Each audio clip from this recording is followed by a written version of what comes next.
Okay, first up, Color of Night versus Flash Gordon. Ah! Color of Night. Newly colorblind New York psychologist Bill Kappa, played by Bruce Willis, is recovering from a traumatic suicide of one of his patients. So he goes to visit his fellow therapist friend in California.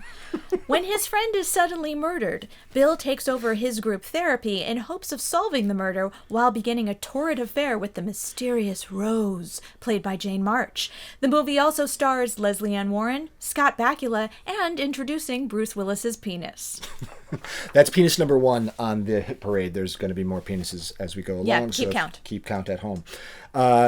Flash Gordon is the quarterback of the New York Jets, and he is on a plane with Dale Arden. But the plane has to land because there's crazy weather, like hail that catches on fire.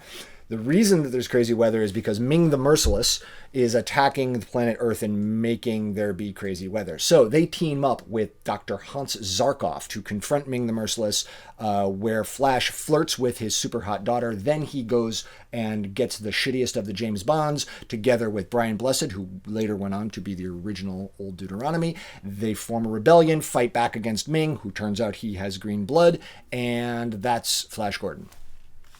All right. So, what do you think? What is the more batshit crazier? Yeah. So, this is where we would have to really define what is like crazy or not crazy. I think that Flash Gordon is a science fiction movie, but that's not inherently crazy, because then you'd have to dismiss all of science fiction as being crazy. That's just not I would correct. say within the science fiction genre, this is a crazy movie. It is, but like the thing that we would say is crazy is like, are characters behaving the way human beings would behave in the world established within the film? Yes. So within the world of the film, I think Flash Gordon is an insane movie if you attach it to our world. But like there is just this delightful good-naturedness to Flash Gordon. Yeah. Gordon's alive? It seems to make a fair amount of sense. Whereas The Color of Night is completely... It takes place in our world. Yes, it does. It's basically a noir sort of thriller. Yeah. But I feel like they're constantly breaking the rules of our reality. Right. Like complete and total insanity in terms of like, oh, this one doctor has a group therapy session and he's gone, so why doesn't Bruce Willis just step into his shoes seamlessly and take over? That happens all the time. Right, and start screwing around with one of his patients who's like, and we're like... in fairness, he doesn't know, but you'll have to watch the movie to find that out. I guess so, yeah. Yeah, but yeah, it's... But like the thing we're like skipping over, spoiler alert, there's gonna be a lot of spoiler alerts. The spoiler alert thing is the villain that we find out at the end, where he lives in a 12,000 square foot abandoned building where he does his art.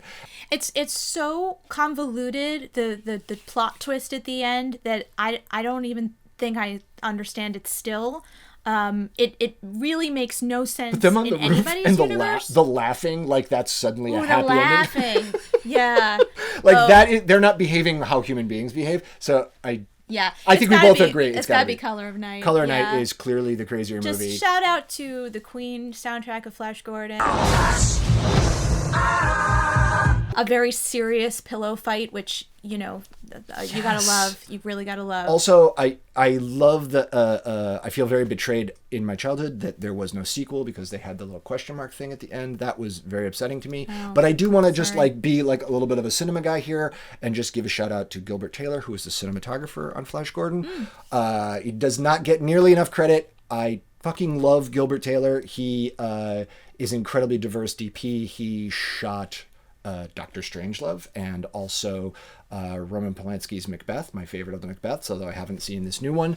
But he's an amazing DP, and he also worked on this little low-budget indie you might have heard of called Star Wars. So this guy has been involved in some of the greatest films of all time, and we don't know who he is. Anyway, he also shot Flash Gordon, so kudos to him. But Flash Gordon, it's gotta go.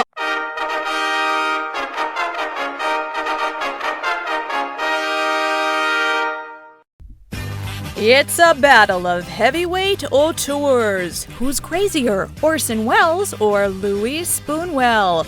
Join us for episode 2, Un Chien Andalou versus The Other Side of the Wind.